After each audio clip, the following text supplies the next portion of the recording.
Bismillahirrahmanirrahim.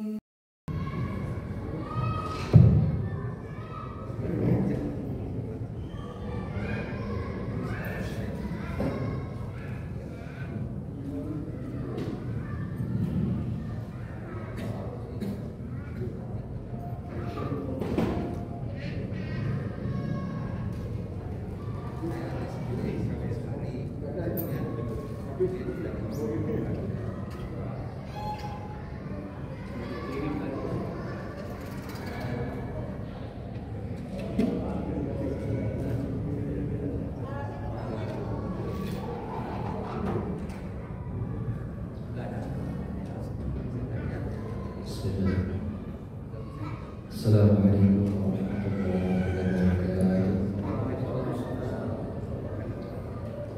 Alhamdulillah, salatu wassalamu ala rasulillah wa ala alihi wa ashabihi wa tabi'in.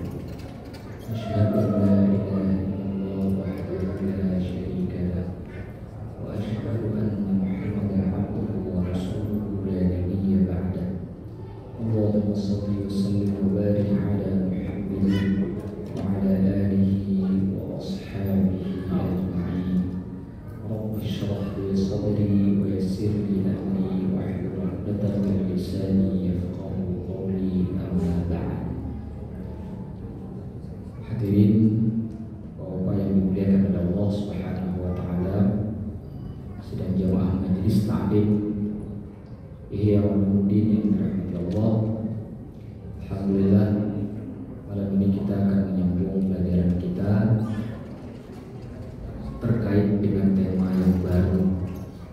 Sebelumnya kita sudah membahas terkait dengan fadilah sholat berjamaah. Insyaallah pada malam yang berbahagia ini kita akan memulai tema yang baru. Judulnya adalah fadilatus sujud. Fadilah sujud. Kita mau tahu apa saja fadilah terkait dengan atau yang berhubungan dengan salah satu ibadah yang istimewa bahkan di dalam sholat sendiri, yaitu sujud. Mari kita baca. Bismillahirrahmanirrahim. Qala al-musannif rahimahullah wa nafa'ana ulumihi fid dharain amin. Qala Rasulullah sallallahu alaihi wasallam. Rasulullah sallallahu alaihi wasallam bersabda, "Ma taqarraba al-'abdu ila Allah bi syai'in." Tidaklah salah seorang hamba itu mendekatkan diri kepada Allah dengan sesuatu pun afdalu min sujudin khafiyyin, yang lebih baik daripada sujud yang dilakukan dalam kondisi tersembunyi. Hadis ini dari sisi matan adalah hadis yang lemah,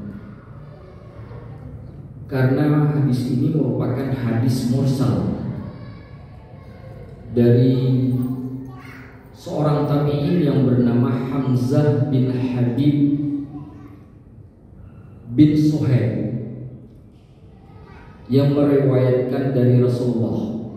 Sedangkan kita tahu tabi'in mustahil bertemu dengan Nabi SAW.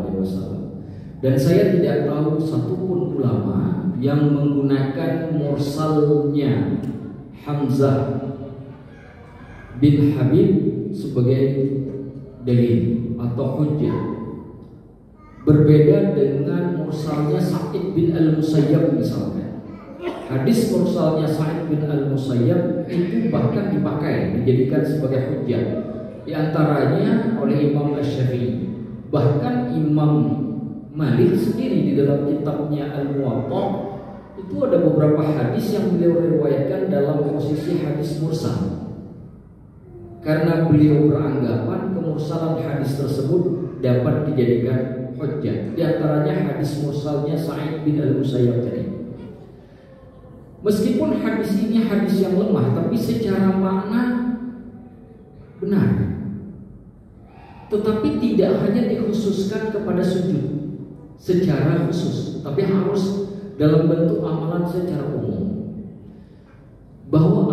yang dilakukan dalam kondisi yang tersembunyi atau tertutup itu lebih baik daripada amalan yang dilakukan dalam kondisi terbuka atau terang-terangan. Jika ditanyakan kenapa alasannya, maka jawaban yang bisa diberikan karena amalan yang dilakukan secara terbuka punya potensi ria. Seperti sholat. Bayangkan jika kita sholat di depan orang, lalu dengan sholat sendiri di dalam kamar yang tertutup rapat. Mungkin ketika kita melakukan sholat di hadapan orang banyak, potensi ria itu ada.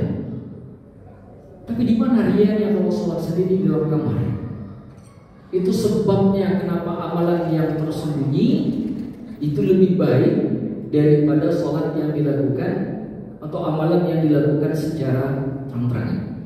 Itu sebabnya Imam Al-Munawwi berkata, inna amal sir, sesungguhnya perbuatan yang dilakukan secara tersembunyi, tertutup, afdalu min amalil alaniyah, lebih baik daripada amalan yang dilakukan secara terbuka, terang-terangan. Dan ini berlaku untuk semua orang. Tetapi masalah ini belum berhenti sampai di sini. Karena begini, ada pertanyaan, bagaimana dengan hamba Allah yang ibadahnya dalam kondisi tersembunyi sama baiknya dengan ibadah yang dilakukan dalam kondisi terang-terangan? Sama baiknya dalam makna bahwa potensi-potensi salah seperti ria itu sangat mustahil atau sangat sulit ditemukan pada orang tersebut. Ambil saja contoh yang paling mudah seperti di kalangan para ulama salafus saleh, para sahabat Rasulullah, para tabi'in, para tabi'in. Salat sendiri, salat di depan orang banyak sama kualitasnya. Kalau kondisinya sudah sampai pada tingkatan ini, maka berlaku ketentuan yang lain. Ketentuannya disebutkan oleh Abul Abbas Al-Mursi. Abul Abbas Al-Mursi disebut sebagai muridnya dari Imam Al-Syadili, peletak Tariqah Syadiliyah. Abul Abbas Al-Mursi ini gurunya dari Imam Al-Busiri, atau yang biasa kita kenal di sini Imam Al-Busairi. Imam Al-Busiri ini yang mengarang qasidah Burdah. Jadi beliau ini gurunya. Kata beliau begini, man arada tuhur, barang siapa yang menginginkan amalannya terlihat, fahuwa abdu tuhur, maka orang tersebut menjadi hamba dengan amalan yang terlihat. Wa man aradal khafa, barang siapa yang menginginkan amalannya tersembunyi, fahuwa abdul khafa, maka dia menjadi hamba yang memiliki amalannya tersembunyi. Wa abdullahi sawa'un alaihi, akan tetapi kata beliau, hamba Allah sama saja bagi dia. Abharahu am akhfa, apakah amalan yang dia lakukan itu dia perlihatkan kepada orang ataukah dia sembunyikan, sama saja. Itulah hakikat dari Abdullah. Jadi Abdullah, hamba Allah, itu orang yang sudah meletakkan Allah di dalam hatinya, sehingga tidak ada tempat yang lain selain daripada Allah. Sehingga ketika dia ibadah di hadapan orang banyak sekalipun, itu tidak mengganggu niatnya, tidak merusak ibadahnya, tidak merusak amalannya.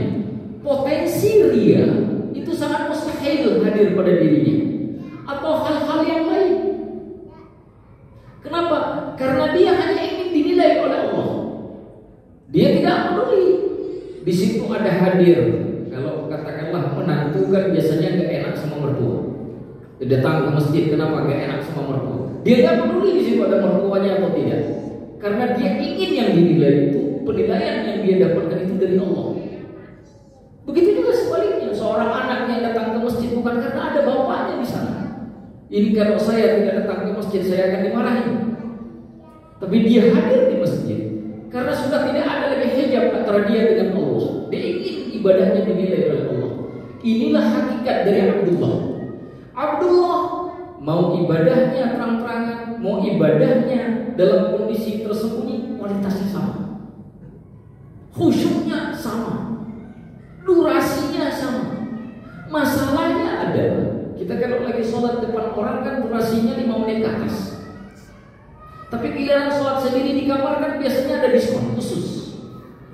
Ini kan jadi masalah. Nah itu belum jadi Abdullah. Yang model-model seperti itu belum jadi Abdullah, hamba Allah. Ini jadi masalah. Jadi bagian pertama dari pembahasan kita ini tidak hanya sebenarnya dikhususkan kepada sujud karena hadisnya lemah, tetapi secara makna itu harus dimaknai secara amalan secara luas, secara umum. Seperti itu. Kita sambung. Wa qala Rasulullah sallallahu alaihi wasallam. Rasulullah sallallahu alaihi wasallam bersabda, "Ma min muslimin," tidak ada satupun dari seorang muslim, "yasjudu lillahi sajdatan," dia bersujud kepada Allah walaupun hanya satu sujud saja, "illa rafa'ahu Allahu biha," kecuali Allah akan mengangkat derajatnya dengan sujud tersebut. Darajatan berupa satu derajat. Wa hatta anhu biha sayyi'ah, lalu Allah runtuhkan dari dirinya satu kesalahan. Begitu dia sujud, naik satu derajat, runtuh satu kesalahan. Bayangkan kalau sujudnya dalam sehari semalam itu 200 kali, 300 kali, bayangkan. Salat yang kita lakukan 17 rakaat. Salat subuh 2 rakaat itu ada 4 kali sujud karena di setiap rakaat itu ada 2 kali sujud. Jadi kalau kita hitung misalkan 17 rakaat berarti dikali 2. Totalnya berapa? 34 kali kita sujud dalam sehari semalam. Artinya 34 derajat Allah naikkan dalam satu hari. 34 kesalahan Allah hapus.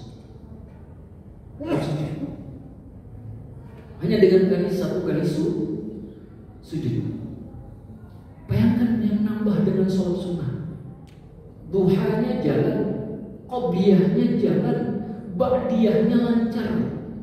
Malam hari dia mulai berhitung dengan kesalahan yang dia lakukan di hari ini. Dia sholat taubat, tapi dia punya hajat kepada Allah besok. Ada keinginan yang ingin dia capai. Dia minta tolong kepada Allah melalui sholat hajat. Dia tambah lagi 4 rakaat, sudah 8. Bangun tengah malam sholat tahajud. Tahajud kesepakatan para ulama tidak ada batas rakaat. Meskipun hadis Sayyidah Aisyah menyebutkan Rasulullah mengerjakan 8.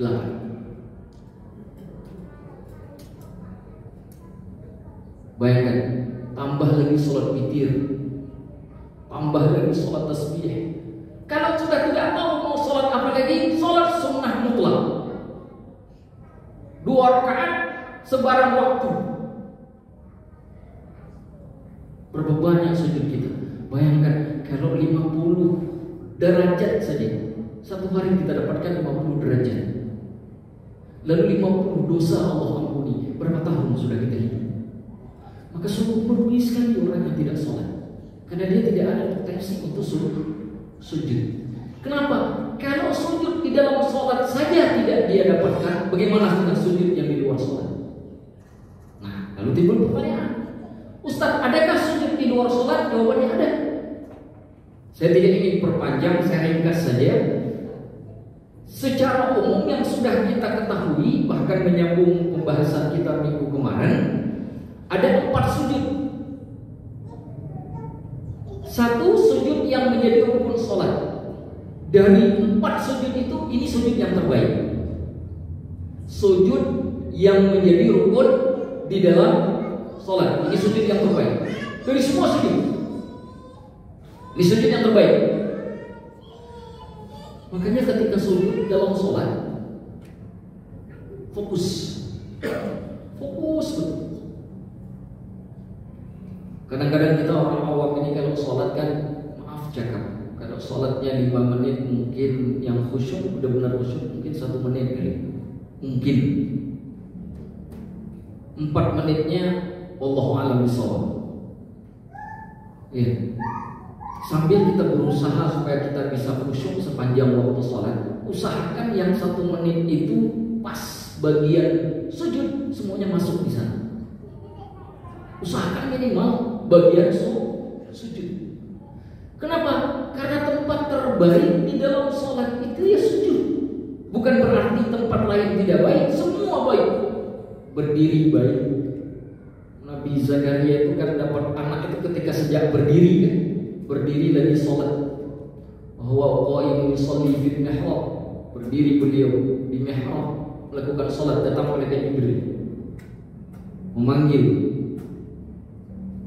Datang malaikat Jibril lagi sholat, datang malaikat Jibril ngasih tahu akan mendapatkan keturunan yang bernama Yahya. Udah lama nggak dapat keturunan Nabi Zakaria. Jadi yang belum punya anak jangan sedih. Nabi aja dia lama punya anaknya. Udah tua, udah sepuh, udah uzur, mau dikasih anak. Istrinya sudah menopause. Itu diberikan wahyu itu ketika beliau di dalam sholat dalam kondisi berdiri. Posisi yang sering sekali disebut bagus itu di dalam sholat itu adalah rukuk dan sujud. Karena ada bentuk pengabdian. Rukuk simbol ketundukan. Tapi puncak dari ketundukan itu terwujud di dalam sujud. Bukan hanya saja dalam bentuk ketundukan, bahkan merasa diri hina di hadapan Khalik. Mana buktinya? Coba bapak kalau ketika meletakkan kepala di tempat sujud, mana yang bagian yang paling tinggi pak dari tubuh kita saat itu? Hah? Pinggul. Tempat yang dianggap paling hina, paling tinggi saat itu. Kepala yang selama ini diagung-agungkan, saya kan profesor, saya kan ahli ini, saya kan ahli itu. Sekarang begitu sujud paling rendah, sama rendahnya dengan kaki yang biasa digunakan untuk menginjak-injak, sama rendah. Itu puncak dari ketundukan. Hakikat daripada sujud memandang diri hina di hadapan Allah. Makanya sujud semuanya ada. Nabi Adam itu kalau salat sujud, Nabi Idris juga sama, Nabi Nuh juga sama. Dari Sabi yang pertama setiap kali sujud, setiap kali salat mesti ada sujudnya. Tapi ada yang tidak ada rukuknya, Pak. Seperti kaum Bani Israel, itu salatnya tidak ada rukuk, makanya dipanggil oleh Allah. Warka'u ma'ar raki'in, hai kaum Bani Israel, rukuklah kamu bersama orang-orang yang rukuk. Siapa orang-orang yang rukuk? Rasulullah dan para sahabatnya. Artinya sholatmu dengan syariat Nabi Musa sudah selesai. Sekarang saatnya kamu beralih dan mengikuti syariat Nabi Muhammad yang di dalam sholatnya selain ada sujud ada rukuk. Maka rukuk bersama Muhammad. Ikuti syariatnya. Karena kalian hari ini bukan lagi umat Nabi Musa, tapi kalian hari ini menjadi umat Nabi Muhammad. Karena beliau Nabi terakhir. Sujud terbaik, sujud di dalam sholat. Yang kedua sujud sahwi. Ini sudah kita jelaskan kemarin. Dilakukan di dalam sholat sebelum salam. Kalau di dalam mazhab Syafi'i itu digunakan pada sunnah ab'ad. Sunnah ab'ad itu kalau di dalam mazhab Syafi'i ya seperti qunut subuh, apalagi tahiyat awal. Jadi kalau ketinggalan tahiyat awal lupa nih, kita sholat di maghrib tadi misalkan kelupaan tahiyat awal, Makmum sudah ingatin imam dari belakang, subhanallah, ojok sana juga subhanallah, yang di belakang juga subhanallah. Imam kekeh tidak mau turun, karena imamnya ngerti. Ini kalau saya turun batal sholat saya, karena saya sudah sempurna berdiri. Tapi pengingat itu menjadi tanda buat imam supaya nanti sebelum sholat salam dia sujud sahwi, karena tadi kelupaan tahiyat awal. Di dalam mazhab Syafi'i, sunnah abad jika hilang dia bisa ditarik kembali pahalanya dengan sujud sahwi. Perbedaannya dengan sunnah hayat, hilang tak bisa ditarik lagi pahalanya. Selesai. Iftitah, baca alhamdulillah, baca ayat Al-Quran, ya hilang. Takbir selain takbiratul ihram, kecuali bagi imam, nah hilang ya hilang, nggak bisa ditarik lagi. Itu sunnah hayat. Atau juga karena ragu-ragu terkait dengan bilangan rakaat, terkait dengan bilangan rakaat. Ini sholat saya sudah 2 rakaat apa 3 rakaat. Bapak kalau ragu jangan dirusak sholatnya. Kenapa jangan dirusak? Takutnya begitu dirusak pulang ragu-ragu lagi. Itu kan selesai dengan sholatnya. Kata teman, alim betul kawan saya. Kenapa sholatnya rajin betul? Zuhur aja udah 12 rakaat. Padahal dia batalin terus. Ini sih kacau. Jadi caranya bagaimana? Kalau ragu antara 2 dan 3, ambil yang terkecil. Jangan ambil yang terbesar, ambil yang terkecil. Kenapa ambil yang terkecil? Kalau dapat 5, hakikatnya 4-nya tercapai. Begitu kira-kira. Gimana kalau nanti benar-benar misalkan diambil di atas, kemudian tak tercapai, cuma 3 misalnya, ya kan? Maka ambil yang 2. Kalau 2 dan 3 dan 4 ambil 3. 1 dan 2, nah kalau 1 2 masa malu Allah Akbar udah ragu bilangan rakaat, sholatnya main-main. Dari awalnya udah ragu deh. Ustaz saya ragunya sampai 6 kali. Oh, 6 kali. Rakaatnya 4, 6 kali ragunya. Oh, bahaya betul itu sholatnya. Bahaya betul sholatnya. Wajib diperbaiki. Nah, ada satu kasus begini. Nah, ini kan orang yang ragu-ragu begitu, ambil 2 dan 3, ambil 2, 3 dan 4 ambil di. Nanti sebelum salam sujud sahwi. Sujud, kita duduk. Fil alamina innaka hamidum majid. Mau baca doa enggak? Mau baca doa Ustaz? Nah, bacalah doa. Doa dari janji Allah SWT. Allahumma inni a'udzubika min adzabi jahannam wa min adzabil qabri wa min fitnatil mahya wal mamat min syarri fitnatil masiihid dajjal. Itu yang lain lagi. Sebelum kita salam, kita turun. Sujud seperti sujud biasa. Apa yang kita baca? Subhana man la yanamu wa la yasku. Maha suci Allah yang tidak pernah tidur dan juga tidak pernah lalai. Baca 3 kali. Bangkit. Duduk seperti duduk antara 2 sujud. Doanya doa Rabbil Firman seperti biasa. Turun lagi. Kita baca lagi Subhana man la yanamu wa la yasku. Setelah itu bangkit. Begitu bangkit kembali masukkan kaki dalam bentuk tawarruk tahiyat akhir. Kalau duduk antara 2 sujud tadi, bentuknya tetap iftirash, seperti duduk tahiyat awal. Lalu begitu sudah posisi tawarruk kembali, sudah bangkit dari sujud yang kedua, langsung Assalamualaikum warahmatullah, Assalamualaikum warahmatullah. Gitu tuh. Cara ngamalin sujud sahwi. Nah, Ustaz, saya sholatnya sholat 4 rakaat. Begitu sudah saya salam, saya baru tahu ternyata sholat saya 3 rakaat. Kan kurang 1 rakaat. Apa yang harus saya lakukan? Ada penjelasan fikihnya. Kalau waktunya sangat berdekatan, begitu assalamualaikum, astagfirullahaladzim, dapat 3 rakaat, langsung bangun 1 rakaat saja Pak, tambah 1 rakaat, nggak perlu diulang 4 rakaat, tambah 1, dengan syarat sebelum salam sujud sahwi.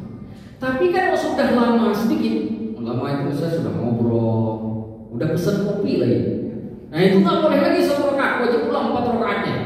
Udah pesan kopi, ada yang udah mau nonton bola lagi malamnya, mau ngambah 1 rakaat, nah nggak sah. Wajib ulang 4 rakaat. Bisa dipahami Pak? Nah kalau yang diulang 4 rakaat, ya nggak perlu sujud sahwi karena yang tadi dianggap batal. Bisa dipahami Pak? Baik, itu sujud sahwi. Yang ketiga sujud tilawah. Sujud tilawah ini bisa dilakukan di dalam sholat, juga bisa dikerjakan di luar sholat. Bisa dikerjakan di dalam sholat, bisa dikerjakan di luar sholat.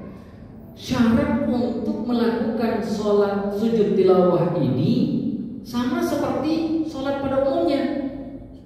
Tidak boleh dalam kondisi berhadas, artinya kita bersuci. Yang gak ada wudu ya wudu.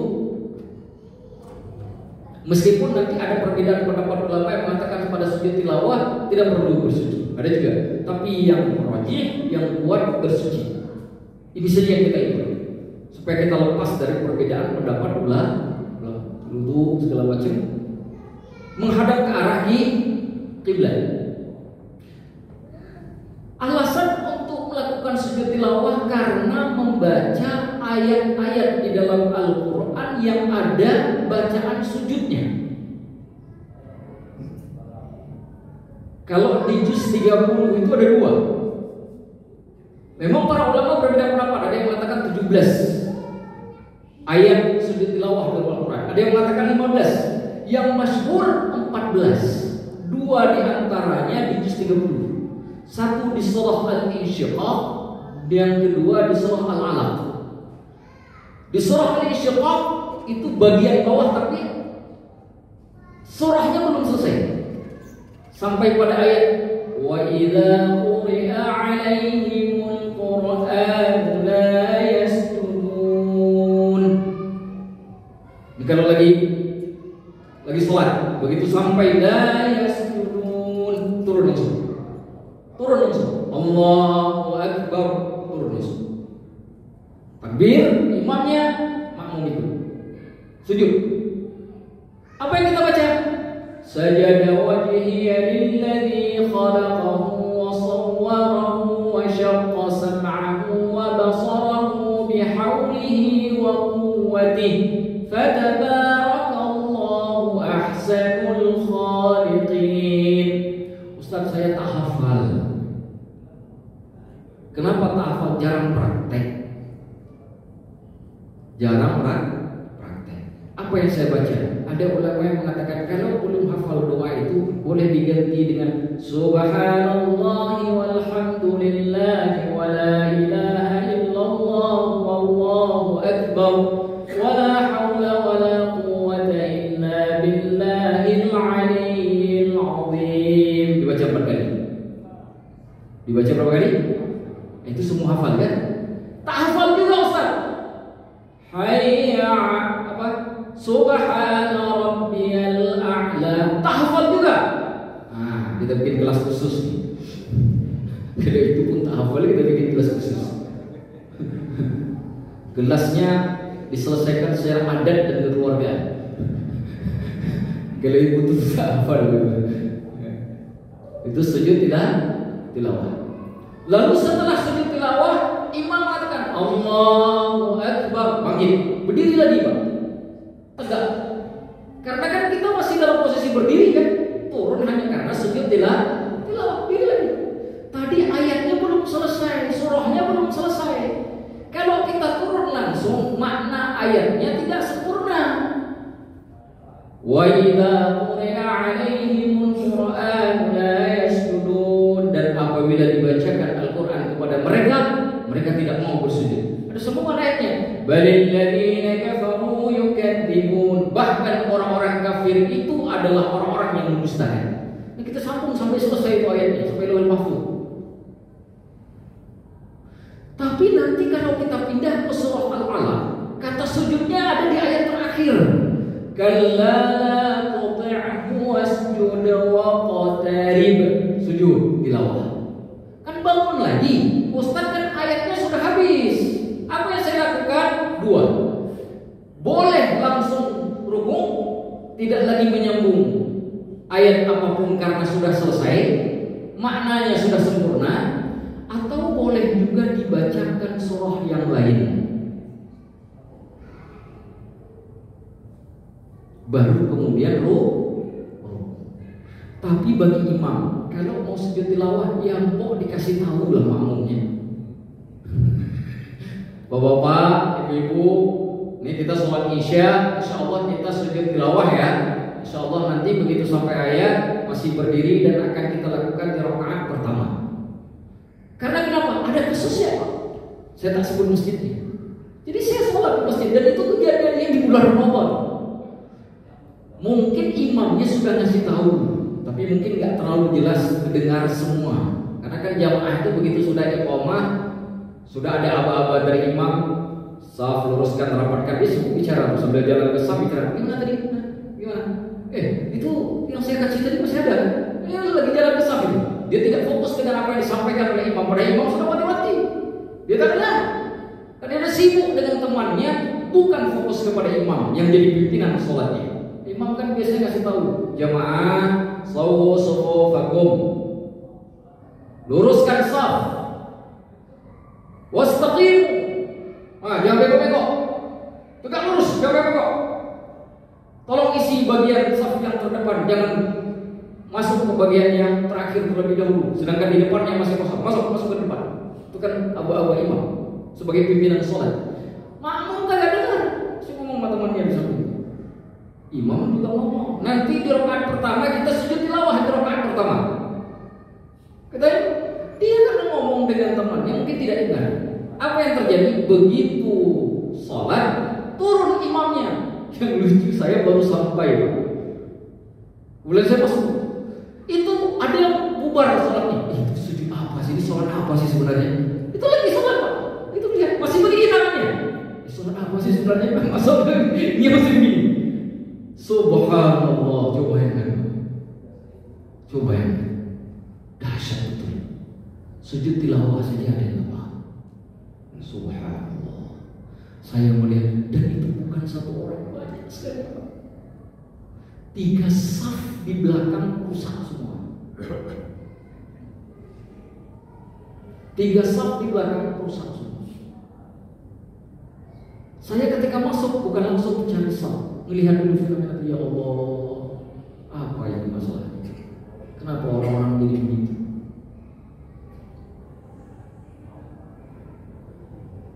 Kenapa tidak ada yang tahu ilmu? Kenapa orang tidak lagi mencari tahu? Padahal kan kalau jadi makmum ikut saja imam kan? Kalau sujud lagi berdiri, tiba-tiba sujud, mesti sujudnya namanya sujud tilawah. Mesti sujud tilawah. Itu dia. Terus dipahami. Nah, kalau di luar sholat bagaimana Ustaz? Kalau di luar sholat takbiratul ihram. Bapak misalkan saja. Lagi kok mobil sampai di tempat parkiran rumah. Ya. Bapak di mobil baca Al-Qur'an. Pas sampai surah Al-Alaq. Begitu sudah matiin mobil, wasjud waqtarib, sampai juga di situ Bapak cepat-cepat masuk ke dalam rumah, air wudu masih ada, langsung hadap ke arah kiblat, Allahu Akbar, berdiri sebentar saya berdiri, yang lalu langsung Allahu Akbar, turun ke bawah, sujud tilawah, lalu duduk, bebas, duduknya lebih bagus iftirash, si duduk tahiyat awal, boleh juga pakai tawaduk. Ketika dalam posisi duduk, lama-lama sebentar saja, langsung Assalamualaikum warahmatullahi wabarakatuh. Selesai sudah salat, sujud tilawah. Selesai sujud tilawah. tilawah. Itu kalau di luar sholat. Lantas bagaimana dengan sujud syukur? Sujud syukur sama dengan sujud tilawah. Doanya sama, pengerjaannya sama. Dilakukan di luar sholat. Doanya sama, cara melakukan juga sama. Apa yang membedakan sujud tilawah dengan sujud syukur? Alasan. Karena niat yang membentuknya itu nanti yang berbeda. Sujud tilawah alasannya karena baca ayat sujud, ayat sajdah yang ada di dalam Al-Quran. Sedangkan sujud syukur karena ada nikmat yang Allah berikan. Entah nikmat itu berupa penambahan rezeki mungkin, kesehatan mungkin, atau terlepas dari mara bahaya mungkin. Bapak misalkan lagi naik mobil atau naik motor, lagi ada kecelakaan. Bapak dalam hitungan logika manusia itu mesti ikutan kecelakaan. Tapi dengan izin Allah dilepaskan. Bapak sendiri yang lepas. Biasanya kalau dalam kondisi itu kan jantung kita kayak macam copot, Pak. Betul kan? Langsung minimal tuh. Walaupun nggak pernah sholat, alhamdulillah minimal itu. Walaupun nggak pernah sholat. Sama kayak orang naik pesawat. Coba kalau pesawatnya tiba-tiba mati di atas, insya Allah itu yang mabuk juga Allah yang mabuk. Ya kan? Ya. Nah sekarang ada ini orang taat. Saya tak mau cuma dengan ingat Allah. Saya mau lakukan lebih. Apa yang saya lakukan? Kalau mau saya sholat syukur di tengah jalan, saya bawa sajadah. Saya yakini ini tempatnya bersih. Saya ambil sujadahnya, saya gelar hadap ke arah kiblat, sujud. Niatkan untuk sujud syukur, bukan sujud. Sujud syukur. Kalau perlu perlama sujudnya. Berdoa kepada Allah. Insya Allah barakahnya akan besar dan tinggi. Allahu a'lamu bishawab. 2 menit lagi mungkin ada satu pertanyaan singkat yang barangkali bisa saya jawab jika pun ada. Silakan.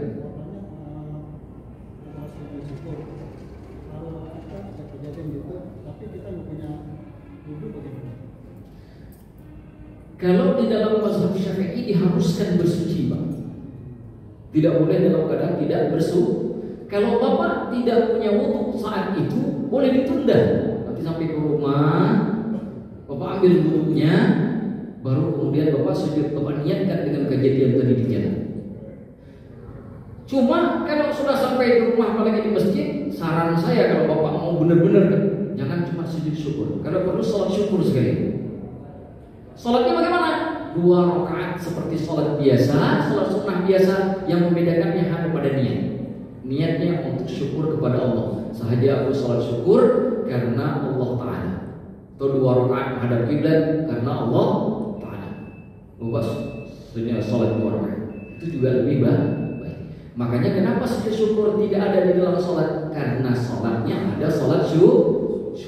Sedangkan tilawah bisa dilakukan di luar, bisa dilakukan di dalam sholat karena tidak ada sholat tilawah. Kira-kira seperti itu. Wallahu a'lamu bishawab. Insyaallah kapan-kapan kita sambung kembali terkait dengan fadilah sujud. Sekarang sudah masuk waktu sholat Isya. Saya akhiri sampai di sini. Hadanallahu wa iyyakum ajma'in. Qulu qawli hadza wa astaghfirullah. Assalamualaikum warahmatullahi wabarakatuh.